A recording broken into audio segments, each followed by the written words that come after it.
사람들은 세상에 태어나면 원하지 않아도 험한 인생을 살 수밖에 없습니다. 의식주를 해결하기 위해서 일해야 하고 천국에 가기 위해서 악한 영과 싸워야 하기 때문에 솔로몬은 이 고통스러운 인생을 감싸주고 희망을 주는 위로자가 있어야 된다라고 지금 말하고 있어요. 사람들은 갖가지 사연으로 어려움을 겪기도 하지만 특이하게도 욥은 하나님께서 천사와 사탄에게 그의 믿음을 자랑하셨기 때문에 생각지도 못한 고난을 당하게 되었어요. 하나님의 말씀을 듣던 사탄은 욥의 신앙이 좋은 것은 하나님께서 걱정거리가 없도록 만들어 주셨기 때문에, 다른 사람들보다 훨씬 잘 살게 했기 때문에 그 사람이 신앙이 좋은 것입니다 라고 모함을 합니다. 하나님께서는 욥의 신앙이 신실하다는 것을 아셨기 때문에 사탄에게 너의 생각이 틀렸어, 욥이 얼마나 믿음이 좋은지 내가 보여줄게 라는 뜻으로 그의 모든 소유를 빼앗아서 좋다라고 말씀을 하셨어요. 욥을 얼마나 믿으시면 이렇게 하실까요? 만약에 여러분들의 신앙이 사탄이 시기할 정도로 좋다고 하면 하나님께서 그래 다 뺏어봐. 그래서 욥은 어때요? 자기 목숨 하나만 남겨놓고 자식이고 재산이고 아내가 뭐라 그래요? 하나님을 욕하고 죽어. 뭐하라 살아. 그런 지경까지 내려갔단 말이죠.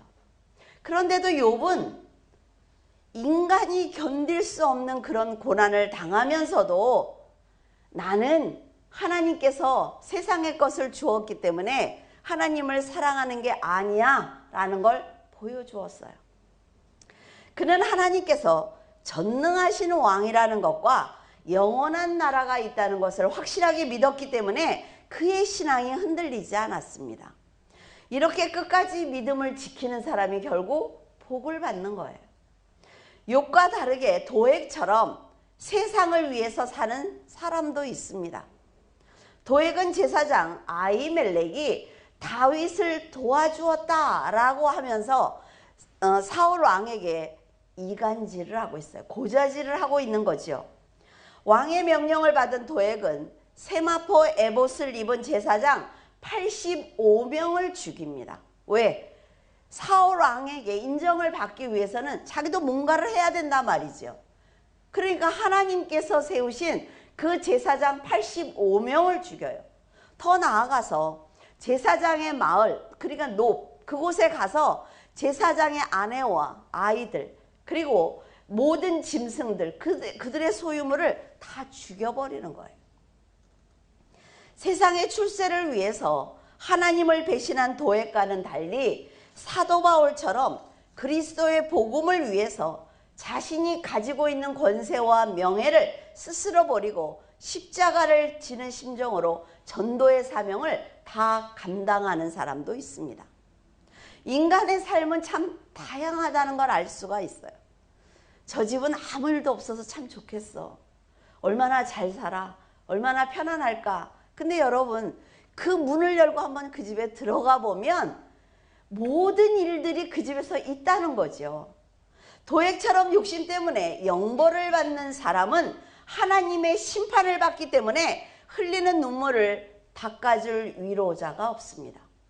하지만 욥과 사도 바울처럼 복음을 위해서 헌신하는 사람들은 매 순간마다 위로하시는 성령께서 함께 계시기 때문에 하나님에 들어가는 그 순간까지 성령과 천사가 위로자와 보호자가 되어줄 것입니다.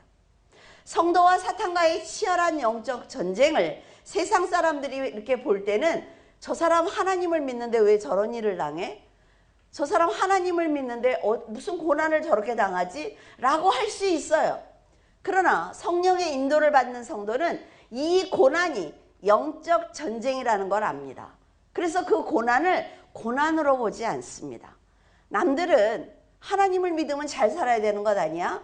아니 어떻게 이렇게 가난할 수가 있어? 라고 얘기하지만 그 영적 전쟁이라는 것을 깨닫는 순간 그것은 그때부터 가난이 아니라 말이에요. 사람이 받는 고난은 어떤 이유이든 그렇지만 고통스럽고 두려운 것은 사실입니다. 한치의 앞도 할 수 없는 어둠의 세상에서 대책 없이 당하는 고난은 피할 길이 없어요. 그래서 그 자체로 고통인 거예요. 욥은 신실한 믿음을 가졌지만 사람이기 때문에 재산은 물론 가족과 건강을 잃은 충격이 얼마나 컸던지 자기의 생일을 저주하였습니다. 그리고 어머니가 나를 해산하지 않았다면 이런 고난은 없을 것이다 라고 말할 정도로 그는 감당하기 힘든 시험을 당하게 되었어요. 이 세상을 살아가는 사람 중에 고난을 원하는 사람은 없습니다. 그런데 하나님께서는요, 자신의 자녀를, 여러분을 성장시키는 방법으로 성도들에게 고난도 허락하셔야 된다는 걸 아셔야만 합니다. 성도들을 성장시킬 수만 있다면 그것이 폭풍이든 채찍이든 향기로운 꽃이든 주저하지 않고 사용하신다는 것을 알아야 한다 말이죠. 뿌리 깊은 나무는 심한 바람에도 흔들리지 않기 때문에 그 나무에 피는 꽃은 아름답고 그 열매는 탐스럽습니다. 깊은 샘은 가뭄에도 마르지 않기 때문에 그 물은 흘러서 시내가 되고 강이 되며 바다에 이르는 거예요. 그래서 뿌리 깊은 나무는 가지를 흔들고 지나가는 바람을 두려워하거나 불평하지 않습니다. 우리가 사는 동안 세상 어디서든지 거센 바람을 만날 수 있단 말이죠. 그런데 그 고난의 깊이와 시기는 결국 우리가 정하는 거예요. 하나님께서 나에게 원하시는 것은 믿음이란 말이에요. 그러면 연속해서 고난이 계속 올 때 하나님의 뜻을 빨리 알고 무릎 꿇는 사람은요, 그만큼 짧아집니다. 그래서 우리가 당하는 고난의 깊이와 시기는 바로 우리의 믿음이 정하는 거라 말이죠. 여러분은 그저 바람이 정말 뿌리가 깊이 내렸나 하고 살짝 흔들어 봤을 때 뿌리채 뽑히는 그런 믿음은 아닙니까? 바람은 나무가 성장하는데 필요한 비를 몰고 와요. 그래서 아무리 성도라도 고난이 있어야만 성숙할 수가 있습니다. 우리가요, 겨울이 싫어요. 너무 추워. 그러니까 나는 겨울이 없었으면 좋겠어 라고 얘기하는데 사시사철은 겨울이 있어야 된단 말이죠. 그 겨울을 잘 견뎌야 내가 한 살 더 먹는 거예요. 겨울이 싫다고 해서 겨울이 안 옵니까? 그러면 대비해야 되죠. 겨울이 왔을 때 내가 어떻게 할 것인지 대비하는 사람이 겨울을 잘 견뎌낼 수가 있어요. 어떤 믿음으로 살고 있느냐에 따라서 고난이 지나가는 시간이 다르며 고난이 지나간 후에 내가 성장하는 속도가 달라지는 것입니다. 솔로몬은 자신의 나라를 부강시키기 위해서 백성들에게 아주 큰 고통을 주었습니다. 그런 솔로몬을 보고 자란 그 아들 르호보암과 백성들이 했던 대화를 잘 들어보면 솔로몬이 얼마나 잘못 살아왔는지 알 수가 있어요. 열왕기상 12장 4절, 왕의 아버지가 우리의 멍에를 무겁게 하였으나 왕은 이제 왕의 아버지가 우리에게 시킨 고역과 매운 무거운 멍에를 가볍게 하소서. 그리하시면 우리가 왕을 섬기겠나이다. 여로보암이 르호보암을 찾아왔습니다. 여로보암은 성을 건축하는 총책임자였어요. 그래서 백성들이 얼마나 고통을 당했는지 눈으로 보았습니다. 여로보암은 솔로몬을 피해서 애굽으로 도망쳤다가 솔로몬의 아들 르호보암이 왕이 되었다는 소식을 듣고 세겜으로 올라왔습니다. 여로보암은 르호보암에게 이렇게 얘기를 합니다. 당신의 아버지 솔로몬이 우리의 멍에를 너무나 무겁게 한 것을 당신이 알고 있지 않습니까? 그러니까 그 멍에를 가볍게 해주면 우리가 당신을 왕으로 잘 섬기겠습니다 라고 얘기를 했어요. 솔로몬은 큰 권력을 가질수록 백성들을 더 괴롭힌 거지요. 1000명이나 되는 솔로몬의 아내들이 거주할 수 있는 성을 건축해야만 했어요. 열방들과 교류가 많아질수록 백성들은 강제 노역에 동원되어야만 했습니다. 여로보암은 르호보암에게 당신의 아버지는 백성들을 힘들게 했지만 당신이 우리를 조금 편하게 해주면 당신을 정말 왕으로 잘 섬길 수 있습니다 라고 얘기를 했습니다. 이렇게 부탁할 정도로 고통을 호소하면 르호보암은 당연하게 백성들의 그 고통을 살펴야만 하는 것입니다. 그럼에도 불구하고 어리석은 르호보암은 아버지보다 내가 사역을 더 크게 일으킬 거야. 그러니까 너희들의 말을 들어줄 수 없어 라고 대답을 합니다. 백성들을 자기의 사람으로 만들 수 있는 아주 좋은 기회라 말이죠. 그런데 르호보암은 어리석은 대답을 했어요. 백성들을 품을 수 있는 기회를 놓치고 말았습니다. 만약 르호보암이 지혜로운 사람이었다면 솔로몬 때문에 지친 백성들에게 아주 좋은 위로자가 되었을 것입니다. 그동안 아버지 때문에 받은 고통이 얼마나 컸느냐고, 얼마나 심했으면 나한테 그런 말을 하느냐고 이래야 되는 거잖아요. 이렇게 위로하면서 백성들의 마음을 어루만져야 하는 건 아닙니까? 그런데 이 사람은 그렇게 하지 않았단 말이죠. 그래서 통일왕국이 무너지고 말았습니다. 어진 왕으로 남을 수 있는 그 좋은 기회를 다 놓쳐버리고 말았어요.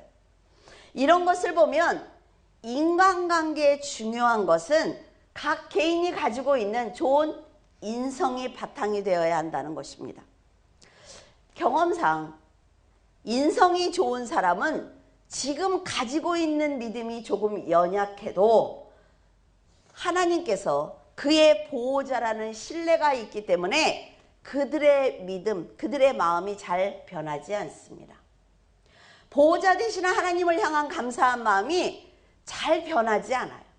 그리고 사람들에게 은혜를 받아도 인성이 좋은 사람은 그 은혜를 잊어버리지 않습니다. 그래서 은혜를 받은 그 사람을 공격하지 않는다 말이에요. 솔로몬의 무리한 외세 확장과 세금과 강제로 의무적인 책임을 지우는 그 부역으로 인해 백성들을 대신해서 지금 여로보암이 솔로몬과 대적을 했어요. 그러니까 솔로몬이 여로보암을 미워한 거지요.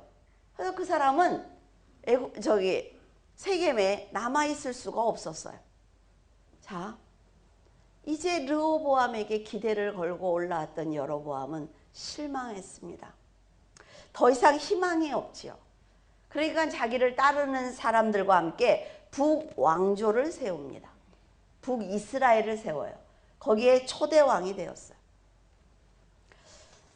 여러분, 여로보암은 이때까지 백성들이 얼마나 고통스러운지 알고 있었습니다.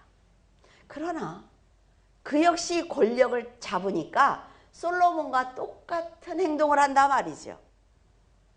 다윗 왕처럼 좋은 인성을 바탕으로 큰 권력을 갖더라도 다윗 왕은 어떻게 합니까? 하나님을 잘 섬겨요. 그리고 백성들을 온유하게 다스립니다. 왜? 좋은 인성이 바탕이 되었단 말이죠. 솔로몬은 하나님과 직접 약속을 한 사람입니다. 그럼에도 불구하고 외세 확장을 위해서 이방인들과 혼인 정책을 사용했습니다. 이로 인해 이교도인 비빈들이 가지고 온 우상 때문에 이스라엘은 점점 타락해버리고 만 거죠. 솔로몬은 세월이 흐르자 영원할 것 같은 젊음과 정열과 자기의 욕심이 사라지는 것을 보았습니다. 와, 내가 젊지 않네? 내가 열심히 일해도 되지 않네? 라는 걸 스스로 느낀 거예요. 아, 젊었을 때 그 열정이 참 헛되구나 라는 걸 느꼈단 말이죠. 영이 없는 짐승처럼 더 큰 권력과 재물을 가지기 위해서 말씀을 버렸던 그때 자기의 젊을 때를 한번 생각해 보니까 그 세월이 너무나 헛되고 헛되었던 것입니다. 자신의 명예와 권력을 위해서 힘없고 가난한 백성들을 돌보지 않고 학대했던 자신이 너무나 한심스러웠어요. 그는 강제 노역이 힘들어서 도망치던 백성들을 잡아와서 모질게 학대했던 감독자들의 편을 들어주었습니다. 당신들이 맞아, 도망가면 안 되지, 그 편을 들어주었단 말이지요. 근데 여러분, 자, 수많은 시간이 지나서 이 자리에 왔어요. 늙었어요. 그래서 하나님이 누구신지 알았어요. 그런데 그때 감독자들한테 매를 맞고 죽은 사람들, 고통을 당하고 가정들이 파산된 그 사람들의 자기가 아무리 이 자리에서 회개해도 그 죄는 사라지지 않는다는 거예요.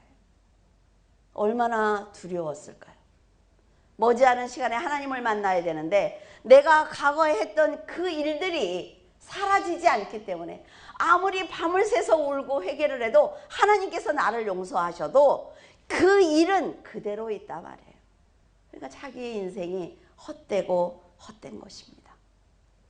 여러분은 지금 어떤 마음으로 살고 계십니까?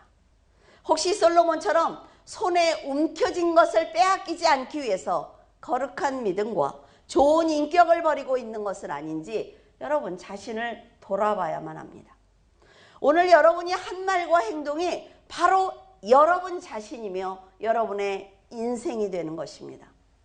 실수였다고 변명을 해도 하나님께서는 여러분 말과 행동을 기억하시고 여러분의 인생을 심판하실 것이므로 거룩한 믿음과 좋은 인격을 여러분 절대로 버려서는 안 되는 것입니다. 여러분, 여러분이 지금 어려움을 당하고 있습니까? 지금 막 혈기가 나고 근심이 되고 앞날이 어두워요? 이 모든 게 사탄이 주는 거라 말이죠. 사탄은 여러분들의 믿음을 흔들 수 있으면 어떤 짓이든지 한단 말이죠. 그렇다면 이게 영적인 싸움이라는 걸 안다면 방어해야 되지 않습니까? 근데 혼자는 못한단 말이에요. 여러분의 보호자가 되시고 위로자가 되시는 성령과 함께 있어야만 여러분이 지금 이 시기를 지날 수가 있는 것입니다. 나 너무 힘들어. 나는 해도 안 돼. 다 포기. 사탄이 웃겠죠. 춤출걸요, 옆에서. 여러분, 어떤 분이 저에게 이런 질문을 했습니다. 욥의 세 친구들이 고난을 당하는 욥에게 찾아왔습니다. 그리고 이렇게 말을 하죠. 네 죄 때문이야. 네가 잘 살 때는 많이 베풀었지만 어때? 지금 어려우니까 못하겠지. 다 네 죄 때문이야. 그래서 네가 지금 고난을 당하는 거야. 이렇게 얘기를 해요. 그러니까 회개해라. 하나님이 얼마나 전능하신 분인 줄 알아? 너 회개해. 지금 고난 당하잖아. 라고 얘기를 했어요. 그러니까 이분이 저에게 얘기한 것이 그러면 그 세 친구가 욥에게 어떤 말을 해줬어야 하나님 마음에 합당한 그 말일까요? 욥에게는 위로가 되는 말일까요? 라고 물으셨어요. 분명 친구들이 고난을 받는 욥에게 온 것은 위로해주기 위한 좋은 마음인 것 사실입니다. 욥을 기억해서 온 거지요. 너무 딱하니까 가보자. 그리고 온 거예요. 좋은 마음입니다. 그런데 제가 이렇게 대답을 드렸어요. 만약 그들이 욥의 친구였다면, 욥을 사랑했다면 말로 위로하기보다는 당장 의식주를 해결하지 못하는 욥의 그 상황을 도와야 된다는 거죠. 내가 지금 가지고 있는 것, 내가 지금 얼마든지 나누어 줄 수 있는 그것을 나누어 주는 것이 위로지 말은 소용없는 거예요. 말은요, 여러분 누구든지 합니다. 그것은 하나님 보시기에 좋은 위로가 아니라 말이에요. 가진 것을 나누지 않고 말로만 하는 위로는 가식적인 것입니다. 진심이 담기지 않은 말은 가식이에요. 사랑이 아니라 말이에요. 행함이 없는 믿음은 허울이 좋은 신앙입니다. 나는 하나님을 사랑해. 아무것도 헌신하지 않아. 사랑하지 않는 거예요. 누구는 말 못합니까? 욥의 친구들에게 진노하셨던 하나님을 보면 우리는 하나님께 받은 것을 나누며 이타적인 삶을 살아야 합니다. 좀 내 걸 나누어야지요. 내가 먹는 걸 적게 먹고 나눠줘야지요. 그래서 그 사람을 살려야 돼요. 하나님이 원하시는 게 이거라 말이에요. 고난을 당하는 욥보다 형편이 나은 친구들이 욥의 보호자가 되어 주었다면 하나님께서는 그들에게 넘치도록 채워주셨을 것입니다. 하나님께서 모든 지도자들을 위로자로 세워주셨어요. 그것처럼 솔로몬을 이스라엘의 위로자와 보호자로 세워주셨습니다. 하지만 그는 백성들의 선한 위로자가 되어주지 않았어요. 솔로몬은 하나님보다 세상을 본 자신의 삶을 뒤늦게 후회했지만 이제는 백성들의 아픔을 위로해 줄 기회가 사라져버리고 말았습니다. 아무리 후회해도 소용없단 말이죠. 그래서 여러분들에게 오늘 말과 행동을 조심하라고 얘기하는 거는 시간이 갈수록 내 믿음이 성장할수록 여러분 그 죄는 더 또렷하게 보이기 때문입니다. 요한복음 14장 16절 내가 아버지께 구하겠으니 그가 또 다른 보혜사를 너희에게 주사 영원토록 너희와 함께 있게 하리니 이 세상뿐 아니라 사후에도 영원히 함께 계실 분은 성령님이십니다. 성령께서는 위로자, 돕는 자, 진리의 영이십니다. 세상의 권세자가 아무리 핍박을 해도 성도들에게는 좌절하지 않아도 된단 말이죠. 성도들은. 왜? 하나님의 영이신 성령께서 함께 계시기 때문에 그렇습니다. 근데 우리가 이거를 믿지 않으니까 세상에 작은 일만 와도 다 놓아버리는 거예요. 권세자는요, 성도에게 보호자가 없는 줄 알고 함부로 대합니다. 함부로 핍박을 해요. 어둠의 세력은 성도를 영적으로 학대하며 채찍질하지만 성도에게 위로자와 보호자가 되어주시는 성령께서 계시기 때문에 무너뜨릴 수 없습니다. 이걸 믿으십니까? 사탄이 아무리 공격을 해도 여러분들을 무너뜨릴 수가 없어요. 자, 여러분들이 길에서 집으로 가는데 악한 자를 만났어요. 그러면 여러분들이 가장 먼저 하는 게 뭡니까? 집에 있는 아빠한테 전화를 하죠. 이게 기도예요. 내가 세상에서, 세상의 길목에서 고난, 그리고 병마, 악한 자, 이런 사람들을 만났다고 하나님께 기도하는 겁니다. 도움을 청하는 거죠. 아버지가 보호자가 돼서 뛰어나오는 것처럼 하나님께서 그 일을 지금 하고 계시고 성령께서 그 일을 하고 계신단 말이에요. 유괴부모는요, 몸이 떨어져 있기 때문에 빨리 올 수 없습니다. 근데 성령께서는 우리 안에 함께 계신대요. 여러분들이 속삭이기만 해도 된단 말이죠. 정말 실제로 악한 사람들을 만났을 때 천사가 나타나서 도와줬다라는 간증들을 하십니다. 그 정도로 믿어드려야 되는 것 아니에요? 성령께서는 우리의 영상을 따라 사람을 만들자라고 말씀하신 그 우리 속에 계신 성령 하나님이십니다. 이것은 성도들이 누리는 특혜라 말이죠. 하나님께서 함께 계신데요. 놀랍지 않습니까? 근데 우리는 이걸 믿지 않아. 예수님께서 세례를 받으실 때 비둘기처럼 임하신 분이 성령이고 십자가에서 구원의 역사를 이루실 때 힘껏 도우신 분도 바로 성령이세요. 하나님이십니다. 사람이 아니라 말이에요. 그 성령 하나님께서 지금 여러분에게 보호자로 함께 계시면서 세상의 모든 고난을 이겨낼 수 있도록 위로자가 되어주고 계십니다. 여러분, 세상을 살면서 어려운 일 분명히 당합니다. 사탄이 주는 그 시험은 절대로 인간의 힘으로 벗어날 수 없는 그런 어려움이에요. 그때 하나님을 보면 됩니다. 그러면 넘어지지 않아요. 요한복음 16장 13절에 보면 예수께서 말씀하시길 진리의 성령이 오시면 그가 너희를 모든 진리 가운데로 인도하실 것이다 라고 말씀하셨어요. 성령 없이는 진리를 깨닫지 못한다는 것입니다. 그리스도를 온전히 못 만다는 뜻이에요. 그러니까 여러분들이 아무리 성경책을 읽어도 뭐라 그래요? 무슨 말인지 모르겠어. 성령께서 알려주시지 않으면 성경은 절대로 깨닫지 못합니다. 성령께서는 우리에게 그리스도께서 죄를 대속해 주신 것과 죄와 의와 심판에 대해서 우리에게 가르쳐 주십니다. 우리는 성령께서 보호해 주셨기 때문에 천국에 들어갈 수가 있는 거예요. 아무리 착한 사람도 사람에게 참된 위로자가 될 수 없습니다. 여러분, 나를 낳아준 부모도 내 깊은 마음을 이해하지 못한단 말이죠. 절대로 참된 위로자가 될 수가 없어요. 진리를 끝까지 붙들도록 절대로 도와줄 수 없습니다. 그러면 사무엘의 아들들이 그렇게 악한 짓 안 하죠.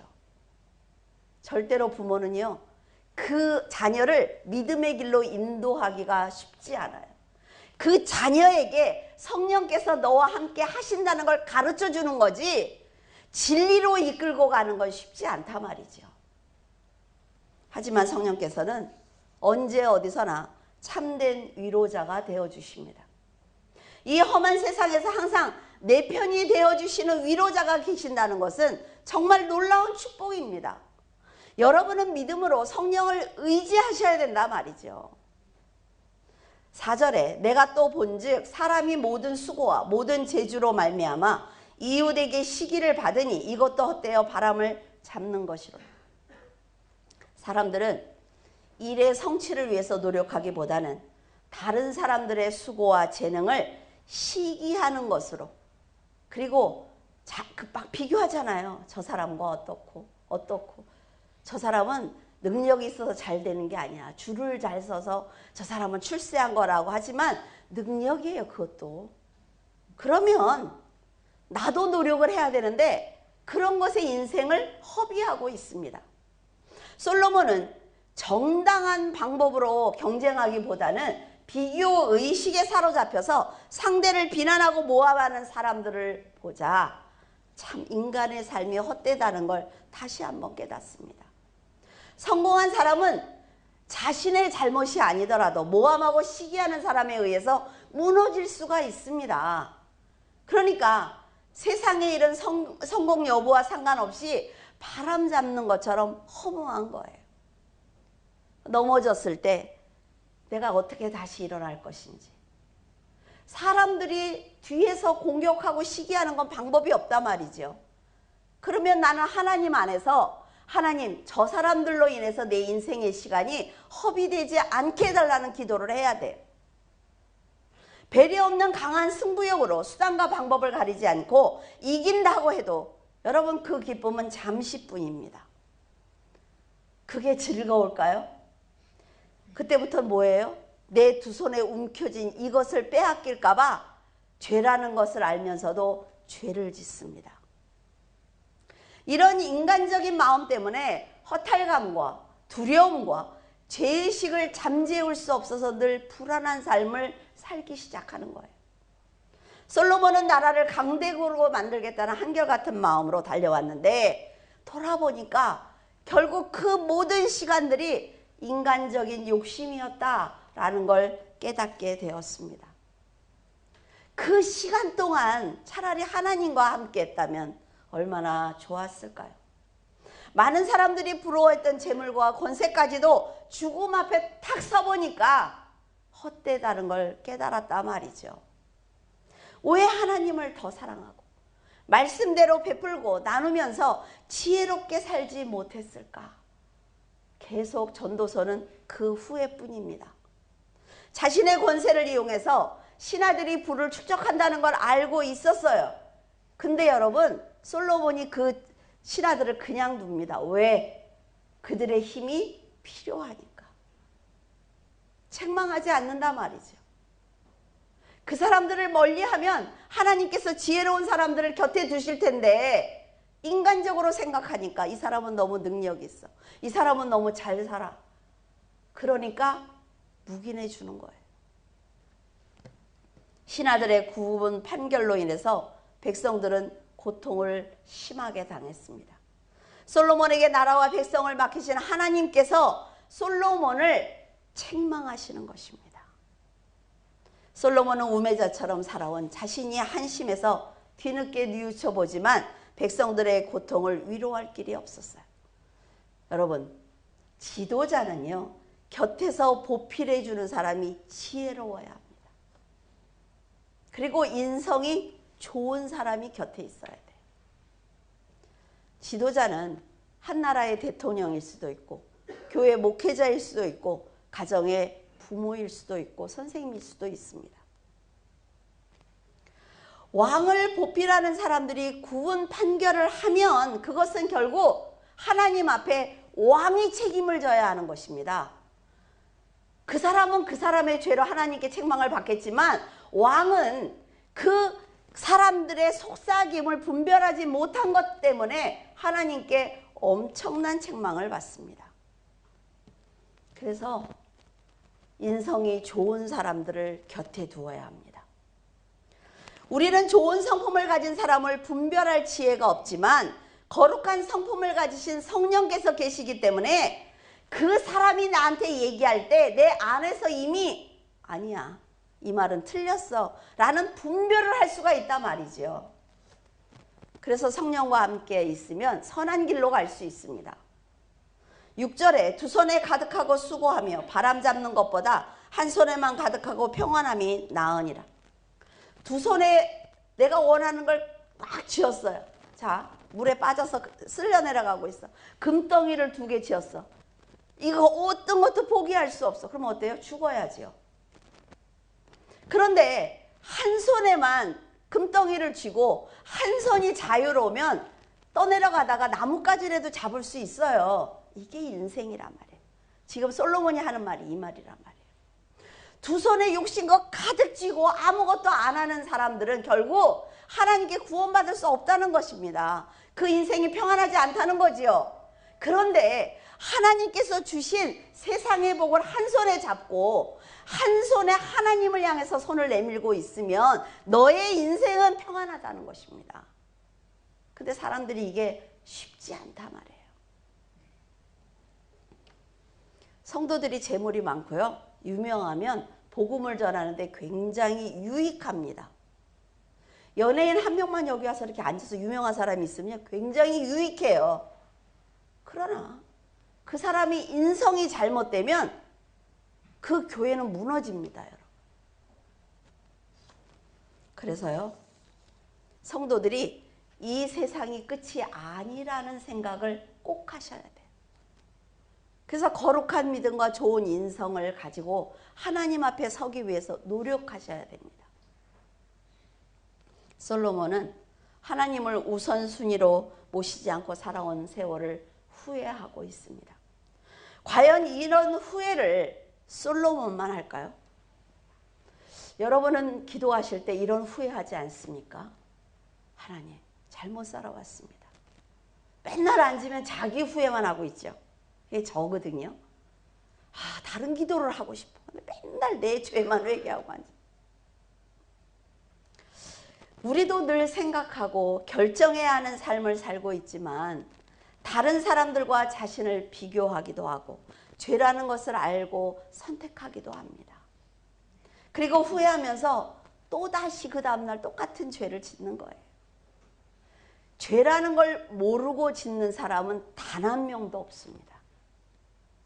솔로몬처럼 마음대로 살고 나서 이제 자신에게 시간이 얼마 남지 않았다는 것과 돌이킬 기회가 없다는 것을 깨닫게 되면 가장 먼저 엄습하는 게 뭔지 아세요? 두려움입니다. 왜? 하나님의 얼굴을 봐야 되니까. 이것을 깨닫는 순간 바로 회개하는 사람이 지혜로운 사람이에요. 지금 여러분은 다른 사람의 믿음을 판단하실 시간이 없습니다. 남의 믿음 걱정하지 마세요. 저 사람은 저래서 어떻게 해. 참 걱정이다. 걱정하지 말고 본인이나 잘해.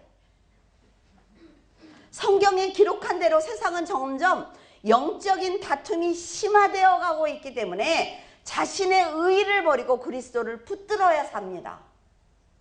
여러분은 몇 날 며칠 몇 시에 죽는 거 알고 있습니까? 모른단 말이에요. 세상은 여러분의 믿음을 흔들기 위해서 많은 사건을 준비하지만 여러분의 믿음이 변하지 않아야만 천국에 갈 수 있습니다. 저는 정말 성도들하고 대화할 때 정말 천국에 가고 싶어 하는구나. 이걸 느껴요. 근데 아무것도 안 해. 천국에 가기 위해서 뭘 해야지. 천국에 갈 사다리라도 놔야 되는 것 아니에요? 두 손에 많은 재물을 쥐고 편하게 사는 사람들이 부러울 수 있습니다. 왜? 사람이니까. 여러분이 한 손에 하나님께서 맡겨주신 재물을 이것만 들고 있으니까 가난해 보일 수 있어요. 그러나 한 손에 세상을 붙들고 한 손에 믿음을 붙들면요, 자유롭게 살아갈 수가 있습니다.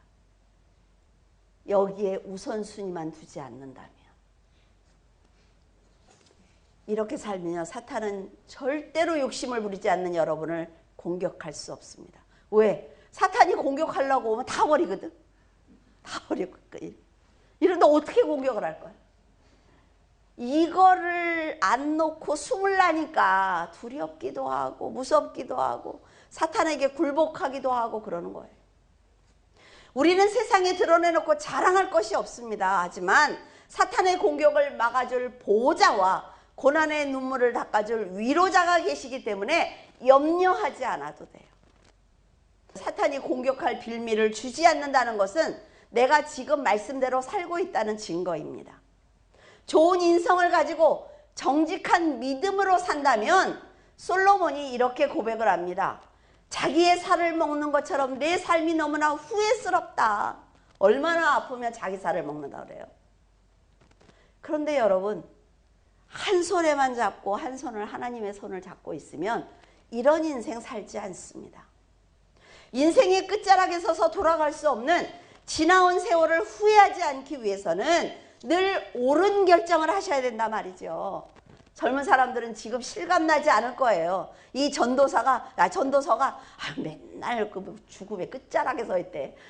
우리는 뭐 언제 와? 이럴 수도 있습니다. 근데 여러분, 죽는 것은 정해진 일입니다. 그래서 누구든지 이 자리에 가 서는 거예요. 그래서 오늘 믿음으로 살아내야만 후회 없는 날을 맞이할 수가 있습니다. 여러분, 천국과 지옥은 있습니다. 태어나는 것은 마음대로 할 수 없지만 사후는 내가 믿음으로 결정할 수가 있어요. 여러분에게는 보호자 되시는 성령께서 계시며 세상을 이기기 위해서 노력하는 자녀들을 위로하시는 그리스도께서 계신다는 것을 잊지 말고 죄와 싸워서 승리하시기를 바랍니다. 기도하겠습니다. 언제나 험한 세상 가운데 진리의 길로 인도하시는 하나님, 깊은 감사를 드립니다. 저희들은 옳은 판단을 하지 못해서 좌로나 우로나 치우치기도 하지만 성령께서 저희들이 사탄의 종이 되지 않도록 보호해 주시니 감사합니다. 하나님, 저희들을 말씀으로 변화받게 하시고 거룩한 성품을 갖게 하셔서 하나님의 뜻대로 살아가는 성도가 되게 하여 주시옵소서. 하나님께 엄청난 복을 받은 솔로몬조차도 자신의 삶을 후회하는 것을 보면서 저희들 두려운 마음을 갖게 됩니다. 저희들은 받은 것에 감사하며 자족하는 삶을 살게 하시고 연약한 사람들에게 나누는 믿음을 허락해 주시옵소서. 세상은 점점 마지막을 향해 달려가고 있습니다. 사람이 살 수 없는 환경이 되므로 사람들은 병들고 강팍해지면서 생명을 경시하는 가운데 있습니다. 그렇지만 하나님, 저희 성도들만이라도 하나님의 말씀을 지키며 생명을 사랑하고 보호하는 지혜를 허락해 주시옵소서. 성령께서 저희를 지켜주신 것처럼 저희들도 선한 일을 하게 하시고 무너져가는 사람들의 아픔을 복음으로 위로할 수 있도록 도와주시옵소서. 물줄기교회 성도들의 연약한 재물과 건강과 믿음을 강하게 세워주셔서 더 많이 나누고 품고 세우는 힘을 주시옵소서. 성령의 위로에 감사하며 거룩한 믿음을 보여드리는 성도가 되기를 간절히 바라시는 예수 그리스도 이름으로 기도드립니다. 아멘.